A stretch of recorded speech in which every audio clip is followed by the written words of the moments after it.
Hello, I'm Killian, also known as Kill the Frog, and in this video, we are going to be reacting to an old story that I wrote. For the record, I do not claim to be a great author, just a better one. The story is called Arian. It's the name of the main character. I didn't really have proper names for any of these books, but it was a part of a series. This series was called Guardians, and there was a whole world building thing. The world building wasn't very good, it wasn't very deep, it wasn't very well thought out, but I still have some stories written using it, so let's get started. Prologue. I know, it's early, but I hate prologues. Grandma, 3-year-old Arian asked his grandmother Glory, "What kind of hook is that? Can you tell me a story about the sorcerers?" Glory turned to her grandson. He loved when she told him stories about a magical place called Hob. So this whole story is just going to be exposition, and it's just going to be dumping the world building on the reader. Hob was a magical planet that couldn't be seen from Earth because it had a magical force field. Again, this wasn't well thought out at all. This world building sucked. The magical force field made it invisible and impossible to get to unless you live there. I'm just gonna ignore the grammar errors like capitalization and stuff. "Of course, dear. What do you want to hear about today?" she asked. "Tell me about the Guardians again." Oh my god, this whole prologue is just an information dump. It's so boring. So sorry. The whole book is about the Guardians. Alright, the Guardians are the guards of the elements. They aren't immortal, they just live longer than most people. "Can you tell me the names of the current Guardians according to the story?" Glory stated. Arian nodded in response to her question. So now this is turned into giving her grandson a quiz.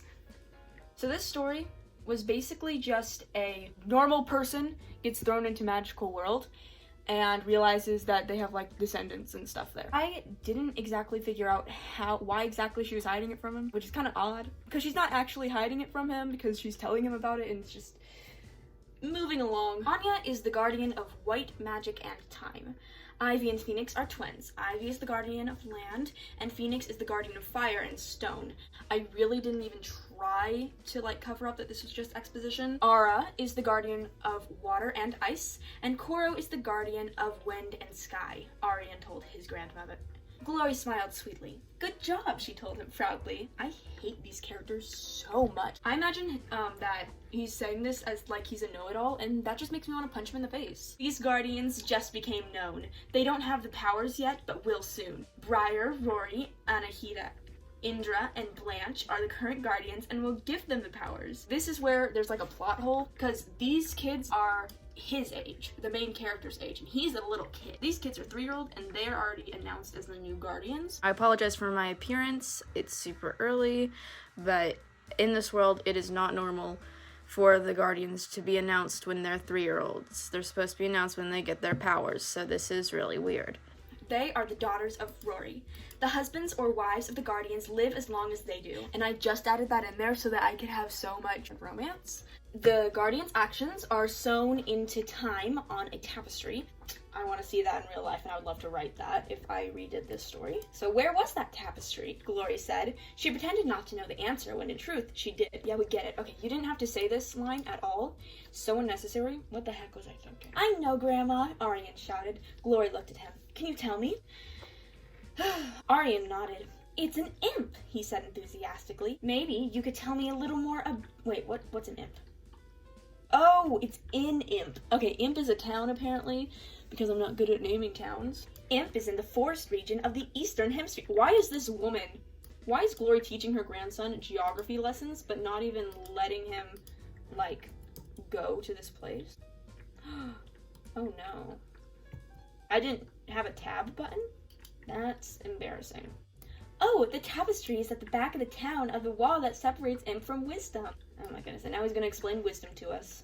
"Wisdom is the advanced magical school for the inhabitants of Hob," because again, not very good at naming stuff. "The Eastern and Western Hemisphere have no contact with each other. The Western Hemisphere doesn't even know they're coming to Hob when they go to their towns.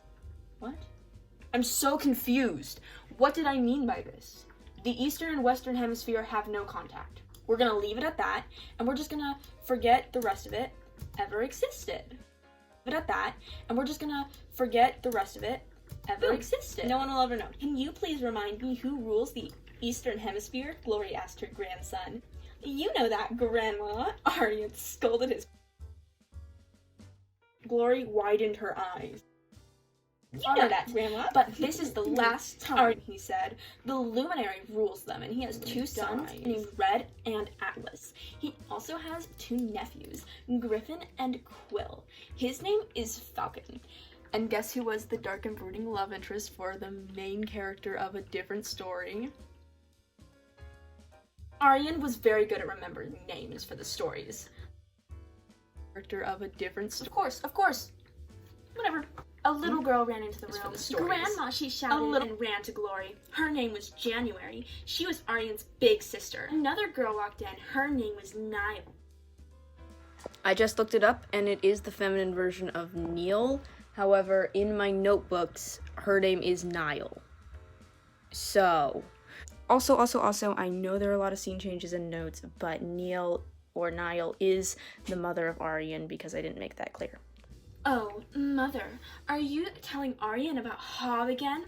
Glory smiled sweetly at her daughter and nodded. Nothing like a few stories and geography lessons and history lessons and telling him literally everything about it. They've gotten so big, Glory said as she watched Arian and January play.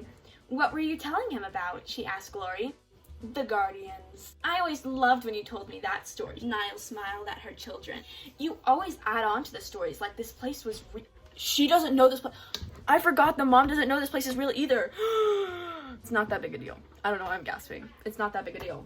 Why does she not know? Because like all her siblings are the Guardians. It makes the story more interesting, Glory told Niall. You weren't alive when Phoenix, Ivy, Anya, Ara, and Cora were around. I just made them up. Niall nodded. It makes me wonder where you are when you aren't here at your house. We'll discuss this another day. Okay, time skip. Years later, Arian was dating a baby girl named Domino. Okay, where was I coming up with these names? Domino was born. She was his little sister, and the kids loved her very much. Arian made friends at school, and they stuck with him until our story really starts. Their names are Myra and Jax. Arian began to have a crush on a girl we will meet later. Why did I have to mention that he has a crush on a girl if we're only going to meet her later? Even better question, why does this time skip have to happen at all? We could just go to chapter 1 and learn all these things for ourselves. Also, I already have an OC named Myra. So obviously this character wasn't very in the story because I accidentally named another character. It's the same name. And now it's time for high school. Oh my god. This is exhausting, guys. That was really humbling. Tell me if you want a part 2. Come back for chapter 1, Alexa.